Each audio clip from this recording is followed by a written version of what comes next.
ថ្ងៃនេះឯងត្រូវតែស្លាប់ព្រះច័ន្ទគួរតែខ្ញុំជាអ្នកកំណត់ហើយគាត់មានតម្លៃឬអត់មិនមែនឯងជាអ្នកសម្រេចទេ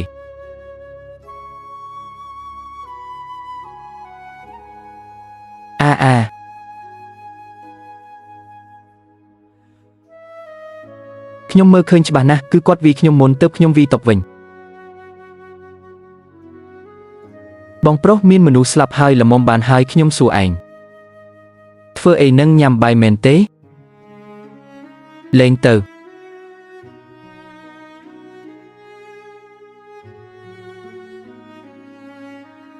ប្រពន្ធសម្លាញ់អូនកើតអីនឹងទៅរកគេមែនទេតើខ្ញុំមិនបានប្រាប់អ្នកទេអីពួកយើងទាំងពីរអ្នកគ្មានពាក់ព័ន្ធគ្នាទៀតទេរឿងរបស់ខ្ញុំមិនបាច់ឲ្យអ្នកមកចេះដឹងទេខ្លួនខ្ញុំអាចដោះស្រាយបានអ្នកគ្រូពេទ្យគាត់ចុចលើប៉ៃលីងនៅបន្ទប់អ្នកជំងឺលេខ4នោះអ្នកមកមើលបន្តិចមកក្មេងស្រីញ៉ាំទឹកឲ្យបានច្រើនខ្ញុំចង់ផឹកស្រាបៀរពួកឯងចង់ធ្វើអីគឺឯងនឹងហើយផឹកស្រាច្រើនពេកមែនទេបានជីចរិតឆេវឆាវខ្លាំងម្ល៉េះខ្ញុំមិនមែនមករកអ្នកទេហើយក្មេងស្រីម្នាក់នោះចេញមកឲ្យខ្ញុំចង់និយាយរឿងសម្រុះសម្រួលជាមួយខ្ញុំមកបានហើយ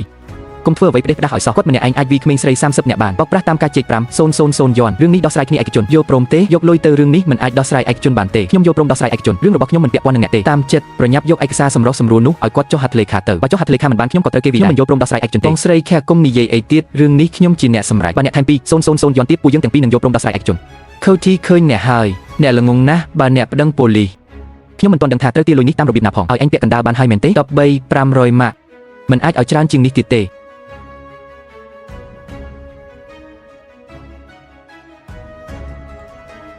មនុស្សឥតប្រយោជន៍ធ្វើឲ្យគេខ្មាស់គេអស់ហើយចុះអ្នកជំងឺនៅលើគ្រែអំបញ្ញមិញទៅណាហើយចេញពីមន្ទីរពេទ្យបាត់ហើយ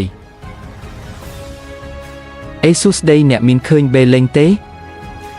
អេស៊ូស្ដីសូមសួរថាអ្នកមានឃើញបេលេងទេមិនឃើញទេបងយាយមនុស្សមកជុំគ្នាអស់ហើយបងគ្រាន់តែប្រាប់មកថាថ្ងៃនេះត្រូវកំចាត់អ្នកណាខ្ញុំគិតថាប៉ុន្មានឆ្នាំមកនេះមិនដែលបោកប្រាស់ឬធ្វើបាបអ្នកណាឡើយថ្ងៃនេះដែលហៅអ្នកទាំងអស់គ្នាមកគឺចង់ឲ្យអ្នកទាំងអស់គ្នាជួយការងារខ្ញុំមួយជួយរកមនុស្សម្នាក់ឲ្យខ្ញុំរៀបចំក្បួនធំបែបនេះគ្រាន់តែដើម្បីរកស្រីម្នាក់ខ្ញុំពិតជាហួសចិត្តខ្ញុំទើបតែមកដល់មិនទាន់មានការងារត្រឹមត្រូវធ្វើទេឡានក៏គ្មានផ្ទះក៏គ្មានខ្លួនទេស្អាតកាលពីក្មេងមិនចូលចិត្តរៀនសូត្រដើរលេងតាមសង្គមខាងក្រៅក៏គ្មានអនាគតខ្ញុំមានអារម្មណ៍ថាជីវិតខ្ញុំក្នុងជាតិនេះគឺបែបនឹងហើយគ្មានអ្វីអស្ចារ្យទេប៉ុន្តែក្មេងស្រីម្នាក់នេះពិតជាល្អណាស់នាងមិនបានមើលងាយខ្ញុំហើយព្រមស្រឡាញ់ខ្ញុំលទ្ធផលគឺខ្ញុំបានធ្វើឲ្យបាត់ឡានរបស់នាងខ្ញុំគ្រាន់តែចង់សុំឲ្យបងប្អូនជួយខ្ញុំផងបើរកឃើញគុណស្របដែលជំពាក់អ្នកទាំងអស់គ្នាខ្ញុំនឹងសង្វិញជាមិនខានបងប្អូនឲ្យជួយយកស្នេហារបស់បងឆៃត្រឡប់មកវិញមកគុំនិយាយរឿងឥតប្រយោជន៍ចុះស្រីម្នាក់នេះធ្លាប់ឃើញអត់ធ្លាប់ឃើញនាងទេបងប្រុសម្នាក់នេះអ្នកធ្លាប់ឃើញទេរំជាមួយខ្ញុំថែមទាំងបានស្ទាបកំពេះគូតនាងទៀតផងដៃខាងណាស្ទាបអញនឹងសម្លាប់ហែងកុំរត់បងថ្លៃស្រីឡើងមកឡើងឡានមួយគ្រឿងប្រហែលជាឡានស៊េរីទំនើបពណ៌ខ្មៅខ្ញុំសួរអ្នកថាតើធ្លាប់ឃើញបេលេងទេទៅឲ្យឆ្ងាយទៅ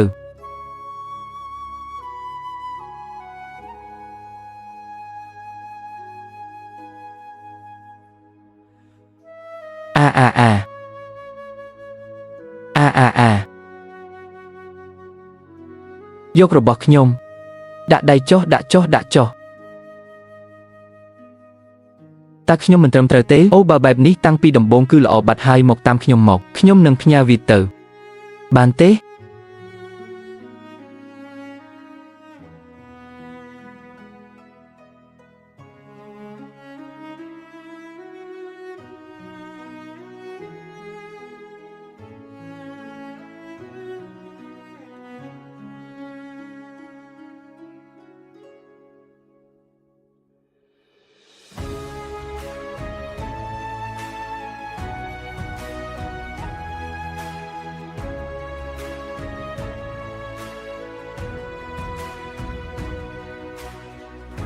ប៉ៃលីង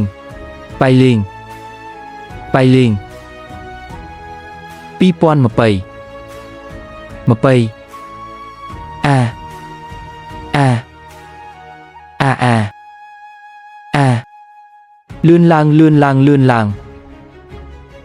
អ្នកមីងត្រជាក់ខ្លាំងណាស់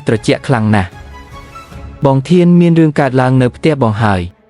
បានរីកាប៉ូលីសហើយប៉ូលីសទើបតែចេញទៅតើបងបានទៅធ្វើឲ្យនរណាម្នាក់ខឹងនៅខាងក្រៅទៀតហើយការសងសឹកបានមកដល់ផ្ទះហើយ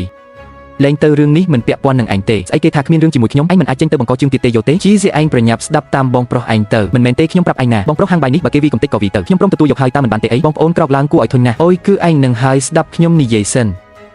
អ្នកណាឲ្យឯងប្រញាប់ចេញទៅក្រៅហាងបាយបងប្រុសខ្ញុំពួកឯងវាកំតិចមែនទេបើឯងនៅតែមិនទៅទៀតខ្ញុំនឹងវាឯងហើយ anh nơi tin ní ta nhom tục mục ở anh peak men tế anh chỉ nẹo vi nhom mồn chấp pi pe ní tơ nhom chấp tục thà chỉ ca pi khuôn sọc bạc hỏi trim khuôn hai nữa ai kê nâng vi ở nhom bong ôn bailing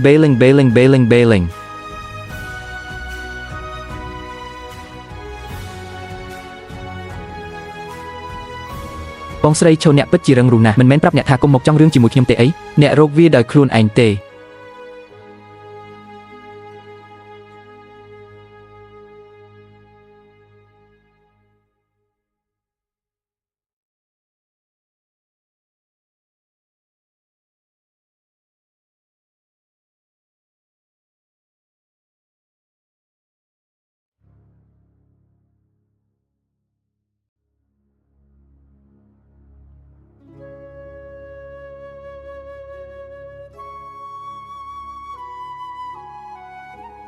ឡៃទេ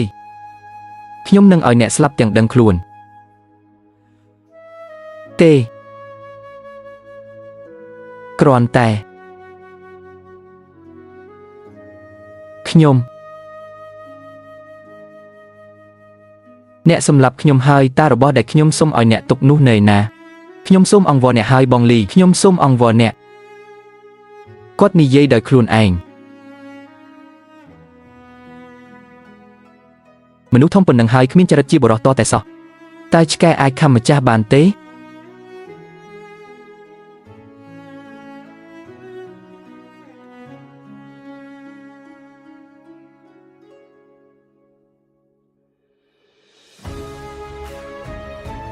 ខ្វេ show up ក្រសោបរាល់ការរស់នៅ